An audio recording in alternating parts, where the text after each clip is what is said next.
ಆಹಾ ನೋಡಿದ್ರ ಅದಕ್ಕೆ ಅವರಿಬ್ರು ಒಂದಾಗ್ಬಿಟ್ರು. ನೀವಿಬ್ರು ಒಂದ್ ಕಡೆ ಆದ್ರೆ ನಾನು ಅದಕ್ಕೆ ಈ ವಿಷಯದಲ್ಲಿ ಒಂದ್ ಕಡೆ. ಅಂದಾಗೆ ನೀವಿಬ್ರು ಯಾವಾಗ ಹೊರಟಿದ್ದೀರಿ?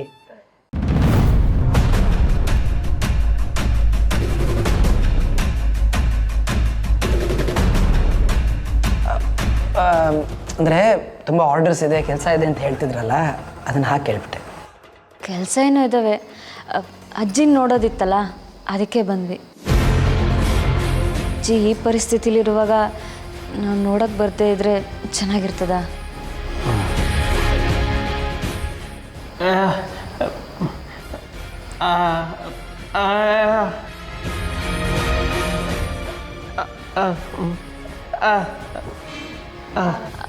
ಅಜ್ಜಿನ ನಮ್ಮ ಜೊತೆ ಕಳಿಸ್ಕೊಡಿ, ನಾವೇ ನೋಡ್ಕೋತೀವಿ ಅಂತ ಹೇಳ್ತಾವ್ರೆ. ಅದೆಲ್ಲ ಅಷ್ಟು ಸುಲಭ ಅಂತ ಅನ್ಕೊಂಡಿದ್ದೀರಾ ನೀವೆಲ್ಲ? ನೀವು ಮಾಡ್ತಾ ಇರೋ ಒಂದಿನದ ಸಂಪಾದನೆ ಇದೆಯಲ್ಲ, ಅಜ್ಜಿಯ ಒಂದು ಇಂಜೆಕ್ಷನ್ಗೂ ಸಾಕಾಗೋದಿಲ್ಲ. Do you know that? ನೋಡಿ, ಒಬ್ಬ ಕೋಮದಲ್ಲಿರೋ ಪೇಷಂಟ್ ನೋಡ್ಕೊಳ್ಳೋದಕ್ಕೂ ಸಾಮಾನ್ಯವಾದ ಪೇಷಂಟ್ ನೋಡ್ಕೊಳ್ಳೋಕ್ಕೂ ತುಂಬ ವ್ಯತ್ಯಾಸ ಇರುತ್ತೆ. ಅರ್ಥ ಆಗಿದೆಯಾ ನಿಮಗೆ?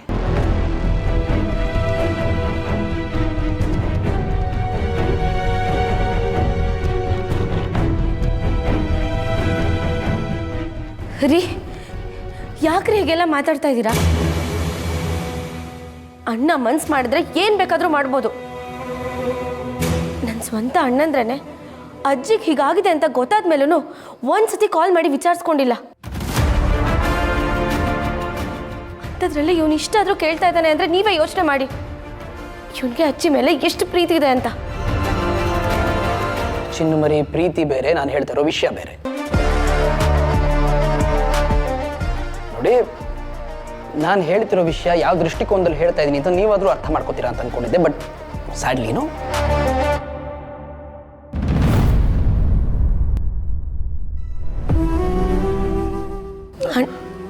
ಇಲ್ಲ ಇಲ್ಲ ಇಲ್ಲ ಇಲ್ಲ ನೋಡು, ಅವ್ರು ಅಂದಿದ್ದಕ್ಕೆಲ್ಲ ನೀನೇನು ತಲೆ ಕೆಡ್ಸ್ಕೊಬೇಡ. ಅಜ್ಜಿ ಬಗ್ಗೆ ಯೋಚನೆ ಬಿಡು, ನಾವು ಅವ್ರನ್ನ ನೋಡ್ಕೋತೀವಿ. ನೀನು ನಿನ್ನ ಬಗ್ಗೆ ಯೋಚನೆ ಮಾಡು, ನಿಮ್ಮ ಜೀವನದ ಬಗ್ಗೆ ಯೋಚನೆ ಮಾಡು. ನಾನೀಗಷ್ಟೇ ಹೇಳನಲ್ಲ, ಗುಡ್ ನ್ಯೂಸ್, ಅದ್ರ ಬಗ್ಗೆ ಯೋಚನೆ ಮಾಡು. ಹಾಂ, ಸರಿನಾ?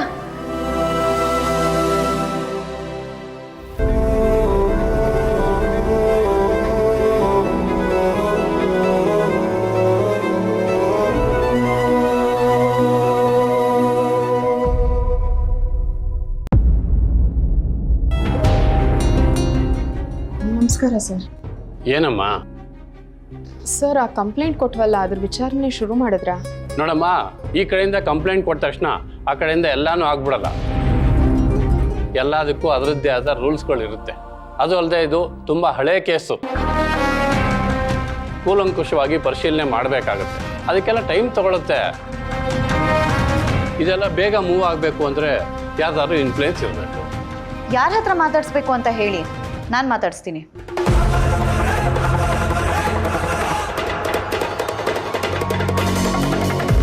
ಕೊಟ್ಟಿರೋ ಕಂಪ್ಲೇಂಟ್ ಏನಾಯ್ತು ಅಂತ ಕೇಳಿದ್ರೆ ಇಷ್ಟೊಂದು ಕೇರ್ಲೆಸ್ ಆಗಿ ಮಾತಾಡಬೇಡಿ. ನಾವು ನಿಮ್ಮ ಹತ್ರ ಏನ್ ಕೇಳ್ತಾ ಇದೀವಿ? ನಮ್ಗೆ ಅನ್ಯಾಯ ಆಗಿದೆ, ನ್ಯಾಯ ಕೊಡ್ಸಿ ಅಂತ ಕೇಳ್ತಾ ಇದೀವಿ. ನಿಮ್ ಕೈಲಿ ನ್ಯಾಯ ಕೊಡ್ಸಕ್ ಆಗಲ್ಲ ಅಂದ್ಮೇಲೆ ಇದನ್ನ ಪೊಲೀಸ್ ಸ್ಟೇಷನ್ ಅಂತ ಯಾಕೆ ಕರಿತೀರಾ? ಆಗಲ್ಲ ಮೇಡಮ್, ಇದು ತುಂಬ ಹಳೆ ಕೇಸ್ ಅಲ್ವಾ, ಅದಕ್ಕೆ ಹಾಗೆ ಹೇಳಿದೆ ಅಷ್ಟೇ. ಏನಾದ್ರು ಕ್ಲೂ ಸಿಕ್ಕರೆ ತಕ್ಷಣ ನಿಮ್ಗೆ ಹೇಳಿ ಕಳಿಸ್ತೀನಿ, ಅವಾಗ ಬರೀರುತ್ತೆ. ಈಗ ನೀವು ಹೊರಡಿ ಮೇಡಮ್. ಹಳೇದೋ ಹೊಸದೋ ಅದು ನಮಗೆ ಬೇಕಾಗಿಲ್ಲ ಸರ್. ನಮಗೆ ಬೇಕಾಗಿರೋದು ನ್ಯಾಯ. ಅದನ್ನ ಕೊಡಿಸ್ಬೇಕಾಗಿರೋದು ನಿಮ್ಮ ಕರ್ತವ್ಯ. ನೋಡಿ ಮೇಡಮ್,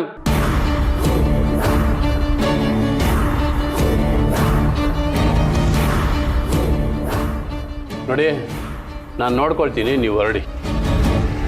ಸರ್, ಪ್ಲೀಸ್ ಸರ್, ಈ ಕೇಸ್ ಬಗ್ಗೆ ಸ್ವಲ್ಪ ಕಾಳಜಿ ವಹಿಸಿ ಸರ್. ಆಯ್ತು, ನಾವು ನೋಡ್ಕೋತೀವಿ, ನೀವು ಹೊರಡಿ.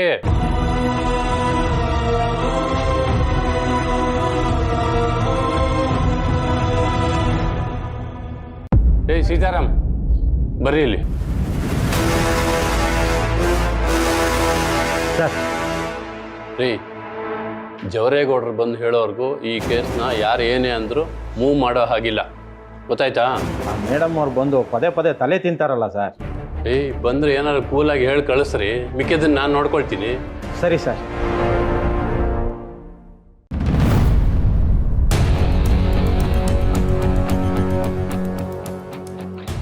ಭಾವನಾ, ನೀನೇನು ಟೆನ್ಷನ್ ಮಾಡ್ಕೋಬೇಡ. ಇದು ನೀನು ಒಬ್ಳಿಂದ ಆಗೋ ಕೆಲಸ ಅಂತೂ ಅಲ್ಲ. ನನಗೆ ಗೊತ್ತಿರೋ ಮಿನಿಸ್ಟರ್ಸ್ ಹತ್ರ ಎಲ್ಲ ಕಾಲ್ ಮಾಡಿ ಮಾತಾಡಿಸ್ತೀನಿ. ಅದು ಎಷ್ಟು ದುಡ್ಡು ಖರ್ಚಾದ್ರೂ ಪರವಾಗಿಲ್ಲ, ಆ ಕೊಲೆಗಾರ ಯಾರು ಅನ್ನೋದನ್ನ ನಾನು ತಿಳ್ಕೋತೀನಿ. ಅದು ಹೇಗ ಕೊಲೆಗಾರ ಯಾರಂತ ಗೊತ್ತಾಗಲ್ಲ ಅಂತ ನಾನು ನೋಡ್ತೀನಿ. ಸರಿ ಸೌಪರ್ಣಿಕ ಅವರೇ. ಸರಿ, ಆನ್ ದ ವೇ ಹೋಗ್ತಾ ಡ್ರಾಪ್ ಮಾಡ್ತೀನಿ ಬಾ. ಇಲ್ಲ ಪರವಾಗಿಲ್ಲ, ನಾನು ನಡ್ಕೊಂಡೇ ಹೋಗ್ತೀನಿ. ಬರ್ತೀನಿ.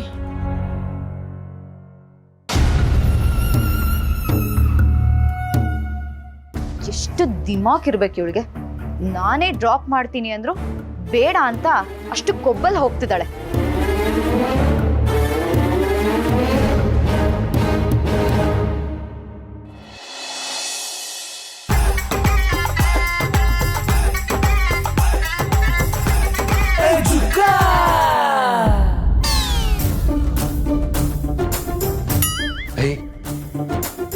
ಏನೇ ನೀನು ಒಳ್ಳೆ ಕಳಿ ಥರ ಬರ್ತಿದ್ಯಲ್ಲ, ಸೌಂಡ್ ಮಾಡ್ಕೊಂಡು ಬರತ್ತಾನೆ. ನಾನು ಹೆದರ್ಬಿಟ್ಟೆ. ಹೌದು ರೀ, ನಮ್ಮ ರೂಮ್ ಒಳಗೆ ಬರೋವಾಗ ನಾನು ಸೌಂಡ್ ಬೇರೆ ಮಾಡ್ಕೊಂಬರ್ತೀನಿ. ಒಂದು ಶಂಕ ಕೊಟ್ಬಿಡಿ, ಊದ್ಕೊಂಬರ್ತೀನಿ ರೂಮ್ ಒಳಗೆ ಬರೋವಾಗ. ಏನ್ರಿ ಇದು, ಅಷ್ಟೊಂದು ದುಡ್ಡು ಎಣಿಸ್ತಾ ಇದ್ದೀರಾ? ಮತ್ತೆ ಮಾವನ ಹತ್ರ ಕಿತ್ಕೊಂಡ್ರೆ ಹೇಗೆ? ಸಾಕು ಸುಮ್ಮನೆ. ಸದಾಶಿವಂಗೆ ಅದೇ ಧ್ಯಾನ ಅಂತೆ. ನಾನು ಯಾವಾಗಲೂ ಅಪ್ಪನ ಹತ್ರ ದುಡ್ಡು ಇಸ್ಕೊಂಡಿದ್ದೆ ಹೇಳ್ತಾ ಇರ್ತಾಳೆ ನೋಡು. ಅಪ್ಪನ ಹತ್ರ ದುಡ್ಡು ಇಸ್ಕೊಳ್ಳೋದಕ್ಕೆ ಅವ್ರ ಹತ್ರ ಎಲ್ಲಿದೆಯಾ? ಎಲ್ಲ ಖಾಲಿ ಆಗ್ಬಿಟ್ಟಿದೆಯಲ್ಲ ಸದ್ಯ. ಅದು ನಿಮ್ಗೆ ಗೊತ್ತಲ್ಲ, ಇಲ್ಲ ಅಂದರೆ ಮತ್ತೇನೋ ಒಂದು ಸುಳ್ಳು ಹೇಳ್ಬಿಟ್ಟು ಮಾವನ ಹತ್ರ ದುಡ್ಡು ಕಿತ್ಕೊಂಡ್ಬಿಡ್ತಿದ್ರಿ. ಸಾಕು ಸುಮ್ಮನೆ. ಇದು ನನ್ನ ಅಕೌಂಟಲ್ಲಿರೋ ದುಡ್ಡು.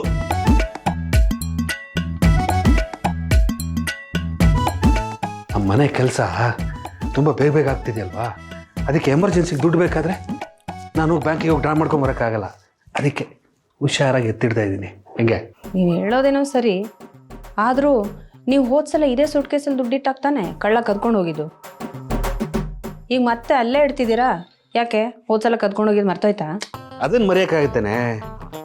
ಕಳ್ಳ ಒಂದು ಸಲ ಕದ್ದಿರೋ ಜಾಗದಲ್ಲಿ ಮತ್ತೆ ಮತ್ತೆ ಹೋಗಿ ಕದಿಯೋದಕ್ಕೆ ಅವನೇ ನಿಂತರ ದಡ್ಡನ ಬೇರೆ ಕಡೆ ಹುಡುಕ್ತಾನೆ. ಅದಕ್ಕೆ ನಾನು ದುಡ್ಡನ್ನ ಇಲ್ಲ ಇಟ್ಟಿದ್ದೀನಿ. ಅವನು ಆ ಥರ ಬುದ್ಧಿ ತೋರಿಸಿದ್ರೆ ನಾವು ಈ ಥರ ಬುದ್ಧಿ ತೋರಿಸ್ತೀನಿ. ಹೆಂಗಿದೆ ನಮ್ಮ ಲೆಕ್ಕ? ಇಬ್ರು ಹೆಂಗೂ ಕಳ್ರಿತಾನೆ. ಅಬ್ಬಬ್ಬಬ್ಬಬ್ಬಬ್ಬ, ನೀವು ನಿಮ್ಮ ಲೆಕ್ಕಾಚಾರನೋ ಅಂತ ಅಂದೆ. ಮತ್ತೆ ಆದರೂ ಈ ವಾಚ್ಮನ್ಗಳು ರಾತ್ರಿ ಬಂದು ನಿದ್ರೆ ಮಾಡಿ ಬೆಳಿಗ್ಗೆ ಎದ್ದು ಹೋಗೋದಕ್ಕೆ ಸಂಬಳ ಬೇರೆ ಕೊಡಬೇಕು. ಇದ್ಯಾವ ಕರ್ಮ? ಯಾಕ್ರಿ ಹೀಗೆಲ್ಲ ಮಾತಾಡ್ತೀರಾ? ನೀವೇನು ಅವ್ರಿಗೆ ಬಿಟ್ಟಿನ ಸಂಬಳ ಕೊಡ್ತಿದ್ದೀರಾ? ಪಾಪ ಅವರು ನೆಮ್ಮದಿಯಾಗಿ ಮಲ್ಕೊಳ್ಳೋ ಸಮಯದಲ್ಲಿ ಬಂದು ನಮ್ಮನೇನ ಕಾಯ್ತಿರ್ತಾರೆ. ಅಂಥವ್ರಿಗೆ ದುಡ್ಡು ಕೊಡೋವಾಗ ನೀವೀಗ ಅನ್ಕೊಂಡು ದುಡ್ಡು ಕೊಡ್ತೀರಾ. ಇದೇ ಥರ ನಿಮ್ಗೆ ನಿಮ್ಮ ಆಫೀಸಲ್ಲಿ ಮಾಡಿದರೆ ಹೇಗಿರುತ್ತೆ ಅವಾಗ? ಸಾಕು ಸುಮ್ಮನೆ. ನಾನು ಕಷ್ಟಪಟ್ಟು ಕೆಲಸ ಮಾಡ್ತೀನಿ. ಅವ್ರ ಥರ ರಾತ್ರಿ ಬಂದು ಮಲಗಿ ಬೆಳಗ್ಗೆ ಎದ್ದು ಹೋಗಲ್ಲ. ಭಾಳ ದೊಡ್ಡ ಗನಂದಾರಿ ಕೆಲಸ ಮಾಡ್ತಾರೆ. ನೀವು ಪಟ್ರೆ ಮಾತ್ರ ಕಷ್ಟ, ಬೇರೆಯವ್ರು ಪಟ್ರೆ ಅದು ಕಷ್ಟ ಅಲ್ಲ. ಯಾವ ಥರ ಮನುಷ್ಯರಿ ನೀವು? ಮೊದಲು ಮನುಷ್ಯತ್ವಕ್ಕೆ, ಮನುಷ್ಯರಿಗೆ ಬೆಲೆ ಕೊಡೋದನ್ನು ಕಲ್ತ್ಕೊಳ್ಳಿ. ಸಾಯೋವಾಗ ನಾವು ಈ ಮನೇನ ದುಡ್ಡನ್ನ ಎಲ್ಲ ಏನು ಹೊತ್ಕೊಂಡು ಹೋಗ್ತೀವಿ? ಮೊದಲು ದುಡ್ಡು ಕಣೆ, ಆಮೇಲೆ ಉಳಿದಿದ್ದು. ಸಾಯೋ ತನಕ ಸಂಸಾರನ ಏನು ಮನುಷ್ಯತ್ವನ ನಿಭಾಯಿಸುತ್ತೆ. ಹೋಗು ಕೆಲಸ ಮಾಡೋಗು. ಹೋಗೆ ಸುಮ್ಮನೆ. ಆಯ್ತು ಬಿಡ್ರಿ, ಬೇಲದ ಹಣ್ಣಿನ ಪಾನಕ ಮಾಡಿದ್ದೆ, ಬನ್ನಿ ಕುಡಿಯೋಕೆ ಅಂತ ಕರಿಯಕ್ಕೆ ಬಂದೆ. ನಾನು ಒಬ್ಬಳೆ ಕುಡ್ಕೋತೀನಿ. ನನಗೂ ಸ್ವಲ್ಪ ತಾಂಬರೆ.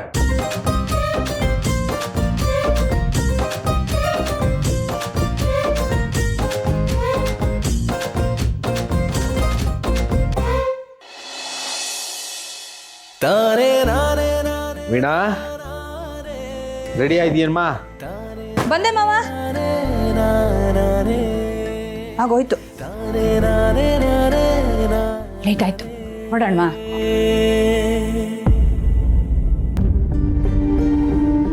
ಏನಾಯ್ತು ಮಾವ? ಏನೋ ತುಂಬ ಯೋಚನೆ ಮಾಡ್ತಾ ಇರೋರ ಥರ ಇದೆ. ಭಾವನನ್ನ ಸಿದ್ಧನ ಕರ್ಕೊಂಬರಕ್ಕೆ ಹೋಗ್ತಾ ಇದ್ದೀವಿ. ಸಂತು ನೋಡಿದ್ರೆ ಅವ್ರನ್ನ ಮನೆಗೆ ಕರ್ಕೊಂಬರೋದೇ ಬೇಡ ಅಂತಿದ್ದಾನೆ.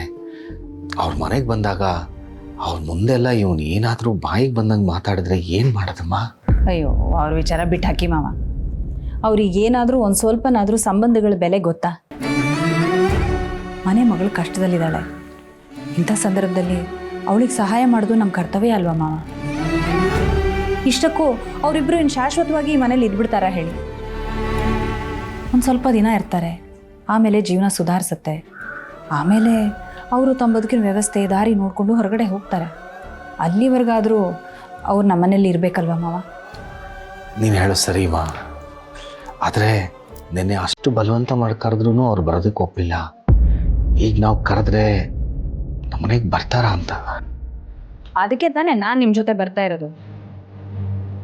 ಈಗ ನಾನು ಅವ್ರ ಮನೆಗೆ ಹೋಗೋದೆ ಸಿದ್ದು ಭಾವನ ಜೊತೆ ಮಾತಾಡಿ ಅವ್ರನ್ನ ಒಪ್ಸಿ ನಮ್ಮನೆಗೆ ಕರ್ಕೊಂಡು ಬರೋದೆ ಅಷ್ಟೇ. ಬೇಡ, ಯಾವ ಜನದ ಪುಣ್ಯದ ಫಲನೋ ಅಮ್ಮ, ನೀನು ನಮ್ಮನೆಗೆ ಸೊಸೆಯಾಗಿ ಬಂದಿದ್ಯಾ. ನಿನ್ನ ಸೊಸೆ ಮಾತ್ರ ಅಲ್ಲ, ಈ ಮನೆ ಮಗಳು ಸಹ. ಮಗಳು ಅಂತ ಹೇಳ್ತಿದ್ದೀರಾ? ನನ್ನ ತಂಗಿ ಕಷ್ಟದಲ್ಲಿದ್ದಾಳೆ. ನಾವೇನಾದರೂ ಮಾಡಬೇಕಲ್ವಾ ಮಾವ? ನೀವು ಸಮಾಧಾನ ಮಾಡ್ಕೊಳ್ಳಿ. ತುಂಬ ಯೋಚನೆ ಮಾಡಿ ಆರೋಗ್ಯ ಹಾಳು ಮಾಡ್ಕೊಬಿಡಿ. ಎಲ್ಲ ಸರಿ ಹೋಗುತ್ತೆ. ಬನ್ನಿ, ತುಂಬ ತಡ ಆಗ್ತದೆ, ಹೋಗೋಣ. ಸರಿಮಾ.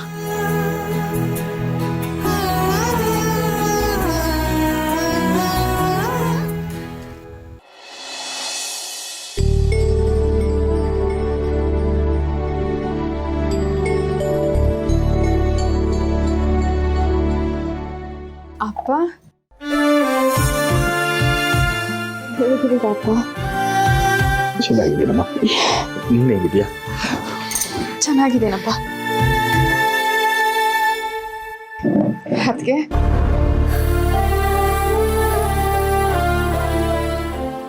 ಹೇಗಿದ್ದೀರಾ ಅದಕ್ಕೆ? ನಾನು ಚೆನ್ನಾಗಿದ್ದೀನಿ ಭಾವನಾ. ಕೂತ್ಕೊಳ್ಳಿ.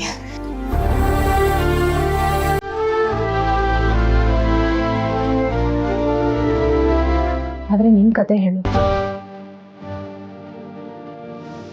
ಇಷ್ಟೆಲ್ಲ ನಡೆದ್ರು ನಮಗೆಲ್ಲ ಒಂದು ಮಾತು ಹೇಳಬೇಕು ಅಂತ ನಿನಗೆ ಅನಿಸ್ಲೇ ಇಲ್ವಾ ಭಾವನಾ? ಅಷ್ಟು ಬೇಗ ನಮ್ಮನ್ನೆಲ್ಲ ದೂರ ಮಾಡ್ಕೊಂಡ್ಬಿಟ್ಯಾ? ಹಾಗೇನಿಲ್ಲ ಅದಕ್ಕೆ. ಈಗಾಗಲೇ ನನ್ನಿಂದ ನೀವು ಎಷ್ಟು ಕಷ್ಟ ನೋಡಿದ್ದೀರಾ. ಪದೇ ಪದೇ ನಾನು ನಿಮ್ಗೆ ಕಷ್ಟ ಕೊಡೋಕ್ಕಾಗತ್ತಾ ಹೇಳಿ?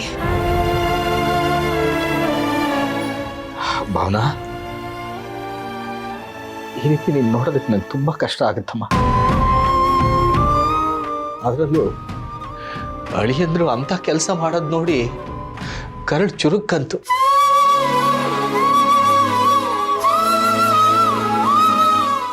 ಇದೆಲ್ಲ ಯಾಕಮ್ಮ ಬೇಕು? ಯಾಕೆ ಬೇಕು ನಿಮಗೆ? ಹೌದು ಭಾವನಾ, ನಿನ್ನೆ ಮಾವ ಕರೆದಾಗ ನೀವು ಬರಲ್ಲ ಅಂತ ಅಂದ್ರಂತೆ. ನೋಡು, ಅದಕ್ಕೇನೆ ಇವತ್ತು ನಾನು ಬಂದಿರೋದು. ನನ್ನ ಮಾತಿಗಿಲ್ಲ ಅಂದೆ ನೀವಿಬ್ರು ನಮ್ಮ ಜೊತೆಗೆ ಬರಬೇಕು. ಏನೇ ಕಷ್ಟ ಬಂದರೂ ನಾವೆಲ್ಲರೂ ಒಟ್ಟಿಗೆ ಕೂತೆ ಪರಿಹಾರ ಮಾಡ್ಕೊಂಡಿದ್ದೀವಿ. ಈ ಸಲನೂ ಹಾಗೆ ಮಾಡೋಣ. ನೀವು ನಮ್ಮ ಜೊತೆ ಬನ್ನಿ. ಇಲ್ಲ ಅದಕ್ಕೆ.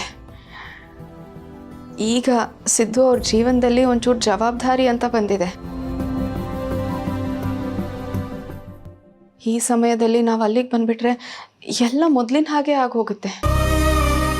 ನೋಡಿ, ನೀವು ಅಂದ್ಕೊಂಡ ಹಾಗೆ ನಾವೇನು ಅಷ್ಟು ಕಷ್ಟದಲ್ಲಿಲ್ಲ. ನಾವು ಸಂತೋಷವಾಗಿದ್ದೀವಿ. ಮನೆ ಬೇರೆಯವ್ರದ್ದಾಗಿರ್ಬೋದು, ಆದರೆ ಮನಸ್ಸುಗಳು ಒಂದಾಗಿವೆ. ನೀವು ನಮ್ಮ ಬಗ್ಗೆ ಅಷ್ಟು ಯೋಚನೆ ಮಾಡಬೇಡಿ. ಹಾಗಲ್ಲ ಭಾವನ, ನಿನಗೆ ತವ್ರ ಮನೆ ಅಂತ ಇದೆ. ಹಾಗಿರುವಾಗ ಯಾರ್ದೋ ಮನೆಯಲ್ಲಿ ಯಾಕಿರಬೇಕು ಹೇಳು? ನಿಮಗೆ ಕೆಲಸ ಮಾಡಬೇಕು ಅಂತ ಅನ್ಸಿದ್ರೆ ನೀವಿಬ್ಬರು ಅಲ್ಲಿಗೆ ಬಂದೇ ಕೆಲಸ ಮಾಡಿ. ಆದರೆ ಹೀಗೆಲ್ಲ ಯಾರ್ದೋ ಮನೇಲಿ ಇರೋದನ್ನ ನಮ್ಮಿಂದ ನೋಡೋಕ್ಕಾಗ್ತಿಲ್ಲ ಭಾವನಾ. ಇದು ನಮ್ಗೆ ಯಾರಿಗೂ ಇಷ್ಟನೂ ಆಗ್ತಿಲ್ಲ. ನಿಮ್ಮ ಕೈ ಮುಗಿದು ಕೇಳ್ಕೊತೀನಿ, ದಯವಿಟ್ಟು ನಮ್ಮ ಜೊತೆಗೆ ಮನೆಗೆ ಬಂದ್ಬಿಡಿ. ಅದಕ್ಕೆ ನೋಡಿ, ನೀವು ನನಗೆ ಆಶೀರ್ವಾದ ಮಾಡಬೇಕೇ ಹೊರತು ಹೀಗೆಲ್ಲ ನಡ್ಕೋಬೇಡಿ.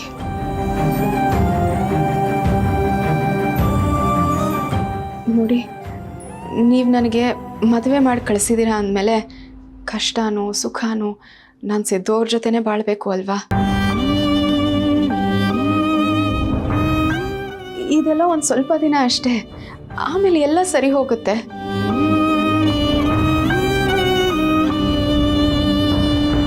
ಅದಕ್ಕೆ ಯಾವಾಗಲೂ ಕಷ್ಟ ಕಷ್ಟ ಅಂತ ತವ್ರ ಮನೆಗೆ ಹೋಗೋದಕ್ಕಿಂತ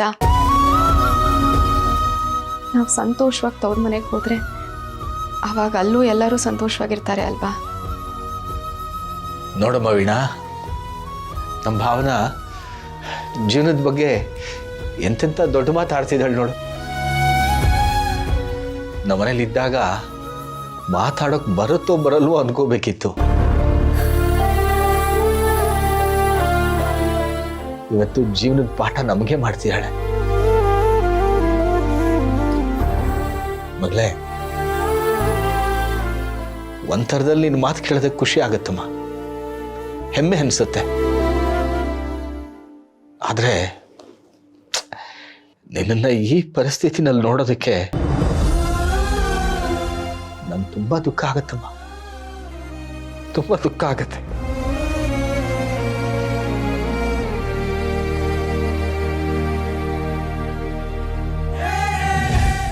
ಅಪ್ಪ, ಬದುಕು ನಾವು ಅನ್ಕೊಂಡಂಗೆ ಇರಲ್ಲ ಅಲ್ವಾ? ಎಲ್ಲರೂ ನಮ್ಮವರು ಅಂತ ಅನ್ಕೋತೀವಿ, ಆದರೆ ಕಷ್ಟ ಬಂದಾಗಲೇ ಗೊತ್ತಾಗೋದು ನಿಜವಾಗ್ಲೂ ನಮ್ಮವ್ರು ಯಾರು ಅಂತ. ಈಗ ನನಗೆಲ್ಲ ಅರ್ಥ ಆಗ್ತಿದೆ ಅಪ್ಪ. ಎಷ್ಟೇ ಕಷ್ಟ ಬಂದರೂ ಧೈರ್ಯವಾಗಿ ಅದನ್ನು ಗೆಲ್ಲಬೇಕು ಅನ್ನೋದು ನಿನ್ನಿಂದ ಅಮ್ಮಯಿಂದ ನಾನು ಕಲ್ತಿದ್ದೀನಿ. ಈಗ ಅದೇ ನನಗೆ ಬಲ ಕೊಡ್ತಿರೋದು. ಹಾಗಿದ್ರೆ ನೀನೀಗ ನಮ್ಮ ಜೊತೆ ಬರಲ್ವಾ ಭಾವನಾ? ಅದಕ್ಕೆ ಸಿದ್ದು ಅವ್ರ ಕೆಲ್ಸಕ್ಕೆ ಹೋಗೋ ನಿರ್ಧಾರ ಸರಿ ಅನ್ನಿಸ್ತಿದೆ. ಈಗ ಹೆಂಡತಿಯಾಗಿ ನಾನು ಅವ್ರ ಜೊತೆ ನಿಲ್ಲೋದು ನನ್ನ ಕರ್ತವ್ಯ ಅಲ್ವಾ? ಸಿದ್ದು ಅವ್ರನ್ನ ನೋಡಿದ್ರೆ ನಮ್ಮ ಸ್ವಾಭಿಮಾನಿ ಶ್ರೀನಿವಾಸಪ್ಪನ ನೋಡ್ದಂಗೆ ಅನ್ನಿಸ್ತಿದೆ. ಈ ಸಮಯದಲ್ಲಿ ನಾವಲ್ಲಿಗೆ ಬಂದ್ಬಿಟ್ರೆ ನಮ್ಮ ಸ್ವಾಭಿಮಾನಕ್ಕೆ ಧಕ್ಕೆ ಬರಲ್ವಾ? ದಯವಿಟ್ಟು ನಮಗೆ ನಮ್ಮ ಜೀವನ ಕಟ್ಕೊಳ್ಳೋಕ್ಕೆ ಅವಕಾಶ ಮಾಡಿಕೊಡಿ.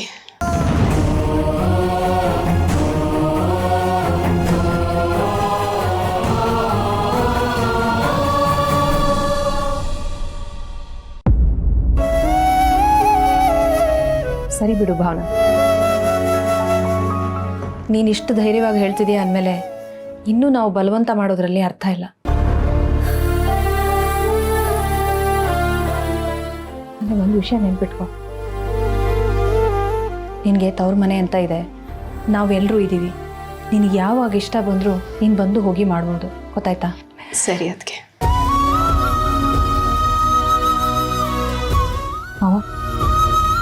ಹೊರಡೋಣ. ಸರಿಮ್ಮ. ಇದೇನಿದು, ಯಾರ್ದೋ ಮನೆಗೆ ಬಂದು ಹೋದಂಗೆ ಹೋಗ್ತಿದ್ದೀರಲ್ಲ? ಅಪ್ಪ, ಸಿದ್ದು ಅವ್ರಿಗಿಷ್ಟ ಅಂತ ಸೊಪ್ಪು ಹುಳಿ ಮಾಡ್ತಿದ್ದೀನಿ,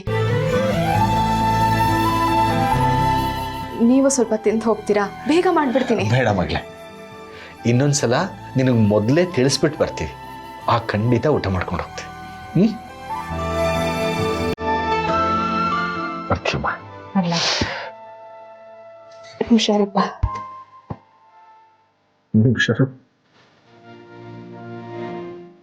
ಅದಕ್ಕೆ ಹೇಳಿ, ಅರ್ಶಿನ ಕುಂಕುಮ ತರ್ತೀನಿ.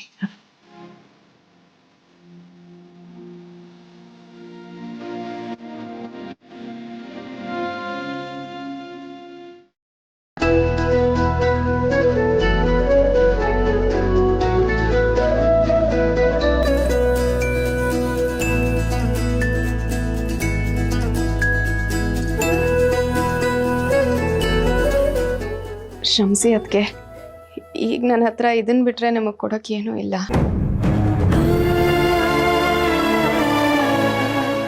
ಎಲ್ಲ ಸರಿ ಹೋಗುತ್ತೆ ಭಾವ. ಚೆನ್ನಾಗಿರಿ.